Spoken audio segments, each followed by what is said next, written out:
अब एउटा बैंकदेखि अर्को बैंकमा पैसा पठाउँदा मोबाइल बैंकिङ थ्रु तपाईहरुलाई पैसा चार्ज काट्ने छैन किनभने कनेक्ट आईपीएस को अप्सन सबै मोबाइल बैंकिङहरुमा आइसकेको छ र यसलाई कसरी युज गर्ने मैले सम्पूर्ण जानकारी यो भिडियोमा रहेर दिन्छु।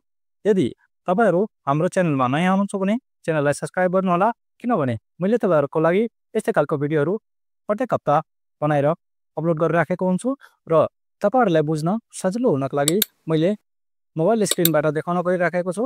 सो यो भिडियोलाई धेरै लामो नबनाउँदै अहिले हामी मोबाइलको स्क्रिनतर्फ लागौं। अहिले हामी मोबाइलको स्क्रिनमा आइसकेका छौं। सबैभन्दा पहिला तपाईहरुले आफ्नो मोबाइल बैंकिङ एप्सलाई अन गर्नु होला। अन गर्नेबित्तिकै तपाईहरुको अगाडि यस्तो खालको इन्टरफेस आउँछ। यहाँ प्रोसिड गरेर तपाईहरुले आफ्नो मोबाइल नम्बर र यहाँ पासवर्ड हालेर लगइन गर्नु होला। लगइन भइसकेपछि तपाईहरुले यहाँ देख्न सक्नुहुन्छ सेन्ड मनी को अप्सन छ। सिम्पली यसमा टच गर्नु होला। टच गर्नेबित्तिकै तपाईहरुको अगाडि यस्तो खालको इन्टरफेस आउँछ जहाँ तपाईहरुले युजिङ एनपीएस देख्न सक्नुहुन्छ अथवा तपाईहरुको अगाडि कनेक्ट आईपीएस पनि लेखेको हुन सक्छ किनभने फरक मोबाइल बैंकिङहरुमा फरक लेखेको हुन्छ। जे लेखे तापनि तपाईहरुले जुन यो सिम्बल देख्नु भएको छ यही सिम्बलले हुन्छ र एनपीएस अथवा कनेक्ट आईपीएस भनेर लेखेको हुन्छ। सिम्पली त्यसमा टच गर्नु होला। टच गर्नेबित्तिकै तपाईहरुको अगाडि यस्तो खालको इन्टरफेस आउँछ। यसमा माथि कुनामा हेर्न सक्नुहुन्छ युजिङ रिसिभेन्ट एकाउन्ट नम्बर लेखेको छ। सिम्पली यसमा टच गर्नु होला। टच गर्नेबित्तिकै तपाईहरुले यहाँ रिसिभर बैंकमा आफ्नो कुन बैंक छ त्यो बैंक चुज गर्नु होला। यसमा चुज गरिसकेपछि रिसिभर एकाउन्ट नम्बरमा तपाईहरुले पैसा पठाउन खोज्नु भएको मान्छेको एकाउन्ट नम्बर हाल्नु होला। तल रिसिभर एकाउन्ट नेममा जुन मान्छेलाई पैसा पठाउन खोज्दै हुनुहुन्छ उहाँको नेम लेख्नु होला।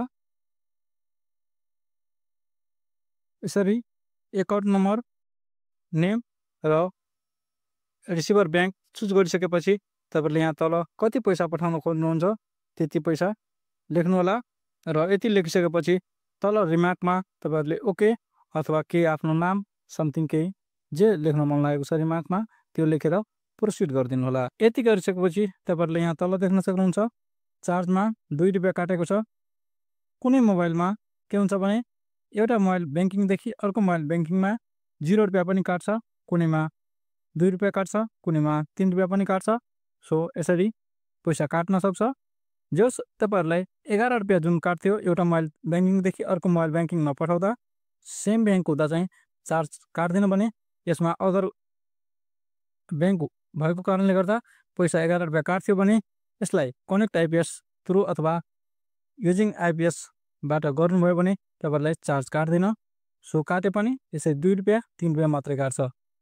सो यसलाई सिम्पली प्रोसिड गरिदिनु होला र आफ्नो पिन कोड के छ सो त्यो पिन कोड हालेर ओके गरेपछि तपाईहरुलाई 2 रुपैयाँ मात्रै चार्ज काट्छ र पैसा पनि सेन्ड हुन्छ।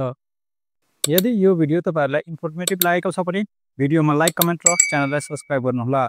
धन्यवाद।